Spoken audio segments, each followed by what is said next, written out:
분석 작업 2번 파일에 자동 필터 시작할게요. 고급 필터가 있었잖아요. 자동 필터는 자료 하나를 선택하고 데이터 그냥 필터를 누르면 자동 필터, 바로 항목 이름에 필터 단추가 생깁니다. 그래서 이 원본 자료의 결과가 표시되는 게 고급 필터와 다른 점이에요. 자, 1번 문제는요. 자동 필터 기능을 이용하여 종업 원수, 그러면 종업 원수의 필터 단추 눌러서 숫자 필터를 들어가면 부등호를 문자로 표현했죠. 500 이상을 원해서 크거나 같음 500이라고 줬고요. 그 아래에 이하, 작거나 같다 1000 하게 되면 이 사이에 있는 값이 표시가 되겠습니다. 자, 1번 문제였고요. 자, 계속 이어서 하기 위해서 해제하고 다시 시작하는 방법을 해볼게요. 필터를 한 번 더 누르면 해제, 또 누르면 적용. 자, 종합원수가 상위 20%, 그러면 어떤 항목을 선택해야 될까요? 상위 10. 상위 10을 선택하면 상위 하위 그리고 숫자를 주실 수 있고요. 그것을 항목이냐 백분율이냐 라고 줄 수 있어요. 그래서 상위 20% 확인 누르면 필터가 되고요. 자, 2번 결과 해제할게요. 이번에는 이 방법을 써볼까요? 필터 단추 눌러서 해제할 수도 있습니다. 주소가 강남을 포함한다. 그럼 주소를 누르시고 문자는 이렇게 텍스트 필터라고 나와요. 자, 포함한다, 뭐 시작한다, 끝 문자다 다 나오고요. 포함한다. 그러면 여러분은 강남이라고 그냥 적어주시면 됩니다. 자, 강남에 포함된 글자 추출했고요. 자, 마지막 업종이 도소매이거나 서비스. 자, 업종 눌러서 텍스트 필터 서비스이다 라고 가려고 했더니 이거 필터 단추가 어쩌면 더 낫지 않을까 그런 생각이 들거든요. 그래서 모두 해제하시고 도소매 체크, 그 다음에 서비스 이렇게 두 가지 해도 괜찮겠습니다. 확인 눌렀더니 도소매와 서비스만 추출되었고요. 그 다음 취급품이 유지 보수다. 이때도 체크박스 사용해서 하면 되게 편리하겠네요. 끝났습니다. 그래서 다양한 우리 필터 단추 눌러가지고 여러분이 확인이 가능하겠습니다. 이어서 부분합 1번 해볼게요. 자, 부분합은 그룹을 얘기하는 거예요. 그래서 이 직이라는 게 그룹입니다. 직위별로 뭐 이런 계산을 하세요가 되는 거고요. 그러기 위해서는 정렬이 먼저 돼 있어야 됩니다.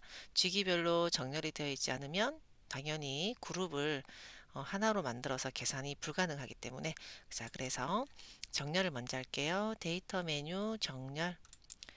1차 기준은 직이고요. 오름차수 맞습니다. 기준 추가 눌러서 동일한 직위 기본급, 2차는 기본급이 되는 거고요. 내림차순. 자, 확인 누를게요. 자, 정렬이 되었습니다. 그 다음 우리 데이터 메뉴 오른쪽 끝에요. 부분한 메뉴를 오시면, 자, 그룹이 뭡니까? 직위. 난 직위별로 계산을 하겠다. 직위. 사용할 함수는 합계와 평균이 있는데 순서대로 하십시다. 합계를 먼저 할 거고요. 항목은 급여, 공제, 실수령액. 급여, 공제, 실수령액의 합계를 계산한 거예요. 그대로 다시 한번 부분합을 가서 똑같은데 평균으로 계산하는 거죠. 다만 두 번째 계산을 하실 때는 새로운 값으로 대치를 해제해야지만 여러 개의 함수가 다 표시가 되겠습니다. 확인. 예, 끝났어요. 자, 부분합 2번 해볼게요. 자, 부분합 2번은 학과가 그룹이고요. 예, 정렬은 학과를 기준으로 오름차순 정렬하겠습니다. 정렬, 학과, 오름차순, 부분합, 학과죠. 그룹은 학과. 그 다음 출석과 평소 이거는 해제하시고요. 함수는 합계가 맞습니다. 출석, 평소, 합계. 확인. 자, 또 이어서 부분합. 함수가 뭘까요? 자, 총점과 최대값이 있을 때 그냥 멍하게 있으면 총점일까, 합계일까 라고 생각하잖아요. 지금 H3번 셀 보세요. H3번에 있는 총점은 항목을 얘기합니다. 그래서 함수는 최대값입니다. 해제하시고 총점. 마찬가지 두 번째 부분합 계산에서는 새로운 값으로 대치를 해제하세요. 자, 다음 정렬. 자, 정렬은 앞에 부분합을 하면서 오름차순, 내림차순을 해봤지만 여기 문제지에서는 조금 다르게 업그레이드가 되어져 있습니다. 정렬 기능을 이용하여서 표 1번의 포지션을 이런 순서대로 정렬해야 됩니다. 오름차순, 내림차순 아닌 거죠. 자, 그 다음 동일한 포지션이다 그러면 기준 추가를 눌러서 가입 기간에 셀의 색깔을 선택해서 위에 오도록 정렬을 한번 해볼게요. 데이터 정렬 메뉴 기준 포지션이고요. 정렬 방식을 눌렀을 때 사용자 지정 목록 새 목록이 눌러져 있어야 되고요. 여러분은 여기다가 쉼표나 줄바꿈 거기 나와 있는 대로 하이픈 했어서는 안 돼요. 쉼표나 줄바꿈을 이용해서 오타 없이 정확하게 적어 주시고 나서는 꼭 추가를 눌러서 내 목록에 나와 있는 걸 확인하셔야 돼요. 확인. 자, 또 기준 추가. 두 번째 기준은 가입 기간 값이 아니라 셀의 색깔 누르시게 되면 이 색깔이 RGB 색깔이고요. 또 위아래를 선택할 수 있는데 위에 표시가 맞습니다. 그래서 정렬을 했습니다. 투수, 보수, 내야수, 외야수 이 녹색이 위로 오는 거죠. 데이터표를 할게요. 자, 데이터표는 두 가지 값 판매가와 판매량 변동에 따른 영업이익의 변화. 자, 그래서 이 자료를 보시면 판매량이 있고요. 판매가가 있고요. 그 다음 영업이익은 여기 있는 1,800만 원입니다. 그래서 1,800만 원의 변화를 여기 빈칸에다가 크로스 되는 곳에다가 지정을 하셔야 돼요. 자, 원본은 16,000에 3,000, 16,000에 3,000인데 이런 다양한 변화량을 살펴보고 영업이익에 대한 결과를 예측해보는 내용이 되겠습니다. 자, 순서는 판매량과 판매가는 있지만 누가 없죠? 영업이익이 없어요. 그래서 첫 번째 칸에 연결하시고 영업이익을 주시면 자, 세 가지 정보가 다 있습니다. 영업이익에 대한 변화를 여기다가 표시를 할 거예요. 자, 첫 번째 수식을 연결하겠다. 두 번째, 범위를 전체 지정합니다. 이 정보들을 다 담아서 지정을 합니다. 세 번째, 데이터 메뉴, 가상 분석, 데이터표.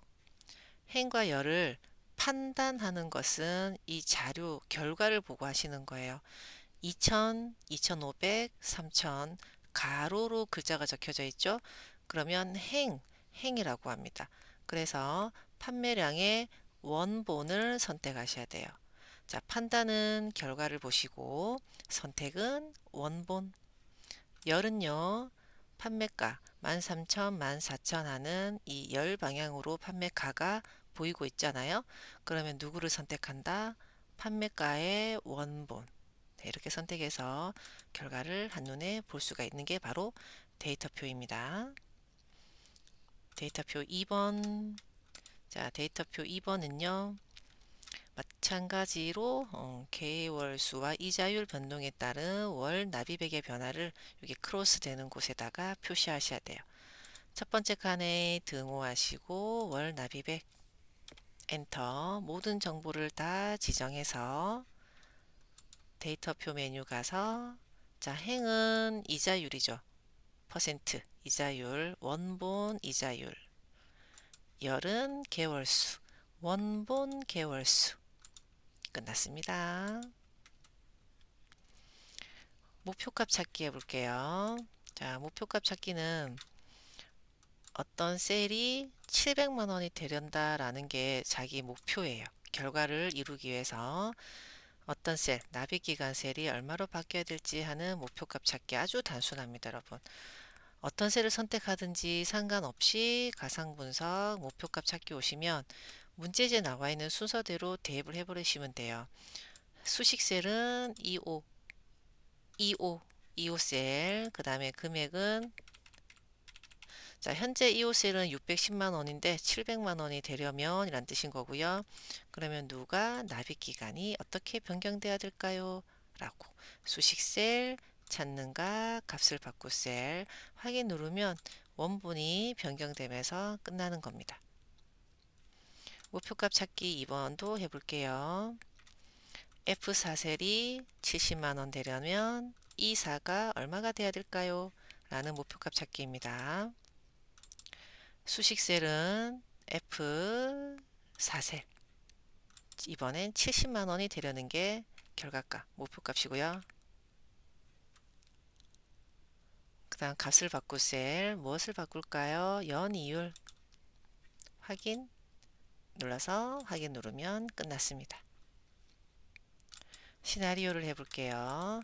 자, 시나리오 또한 가상 분석이라는 곳에 있었는데 이 시나리오는 문제를 읽을 때 경우라는 글자 앞에 오는 것은 변동한다는 뜻이고요. 뒤에 오는 게 결과로 예측해 보는 값입니다. 그래서 판매가와 판매량 두 개를 변동시킬 거고요.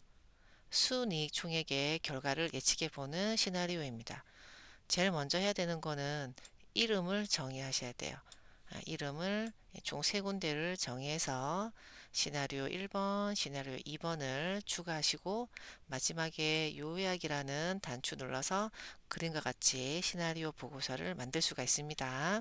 이름 정의를 할게요.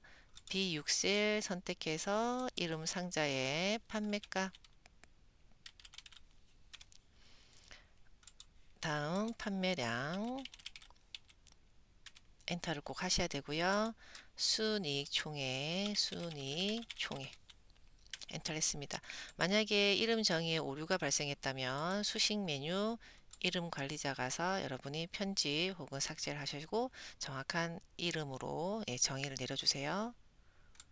자, 다음은 데이터 메뉴 가상 분석의 시나리오 관리자에서 추가 이름이 뭐였냐면 판매가 판매량 증가입니다. 판매가 판매량 증가. 자, 변경셀은 앞에서 말씀드렸잖아요.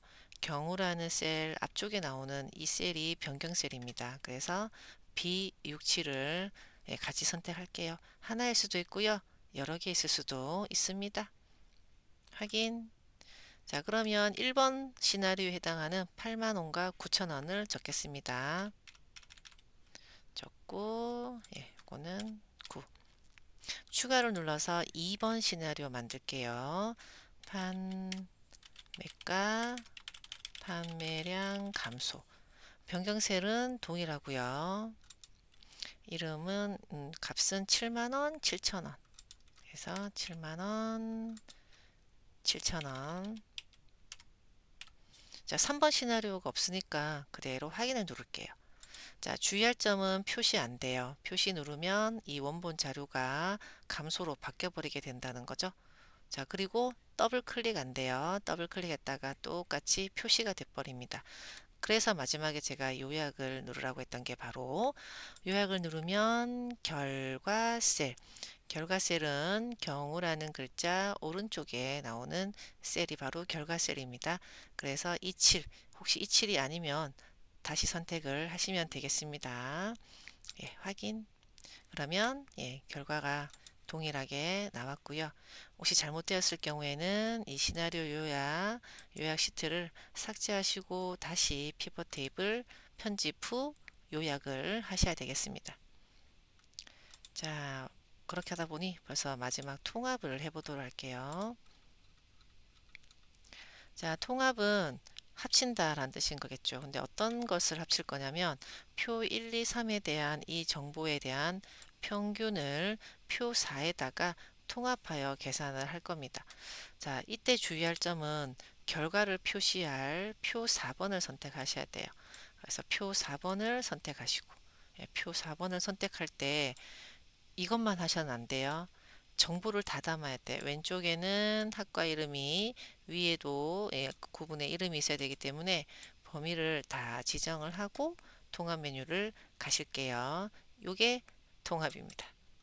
자, 그리고 함수를 반드시 평균 함수 하시고요. 참조의 커서 놓고 표 1번 추가, 표 2번 추가, 표 3번 추가를 하시고 반드시 이 사용할 레이블이라는 걸 체크를 둘 다 할 거예요. 사용할 레이블이라고 하는 경우는 항목 이름은 첫행, 인증, 왼쪽 열 학과 이름을 얘기하는 거입니다. 자, 그대로 확인을 누를게요. 결과가 나왔습니다. 자, 그러면 좀 예를 들어서 좀 다르게 응용을 한 문제가 되거든요. 자, 이 항목 이름에는 학과 이름을 다 적지 않고 곱하기라는 기호를 넣었어요. 이 곱하기는 모든 문자를 대신한다는 뜻입니다. 그래서 첫 번째 글자는 컴이고요. 두 번째 글자는 모든 글자, 아무 학과가 다 된다.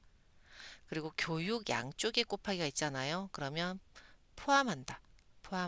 교육이라는 글자가 있으면 그 교육이 첫 번째 있든 중간에 있든 상관없이 다 포함한다는 뜻입니다. 그래서 범위를 지정하고 통합 가서 있는 그대로 자료를 사용할게요. 예, 컴으로 시작하는 교육을 포함하는 내용을 평균했습니다. 자, 6번 같은 경우에는 왼쪽 열에 이름이 없죠. 왼쪽 열에 이름이 없어도 가능해요. 그럴 때는 몇 개의 항목이 있을지 모르니까 이렇게 첫 줄만 지정해서 동화 메뉴 똑같이 해서 확인 눌러도 위에 1번, 표 4번에 있던 내용과 학과 이름은 조금 순서가 바뀌었어요. 표 1번에 있는 이름으로만 나왔습니다만 그래도 다 통합을 할 수가 있더라입니다. 자, 마지막 통합 2번입니다. 데이터 통합 기능을 이용하여 브랜드 명별 판매가 판매량의 합계를 계산할 건데, 자, 결과를 표시할 곳이 여기에요. 그런데 결과를 표시할 곳이랑 자료가 표시될 곳이 좀 다르죠, 그죠? 굉장히 많은데. 자, 어쨌든 통합은 결과를 표시할 범위를 지정을 하시고 통합을 메뉴를 가시는데 참조는 첫 번째 항목이 일치해야 돼요.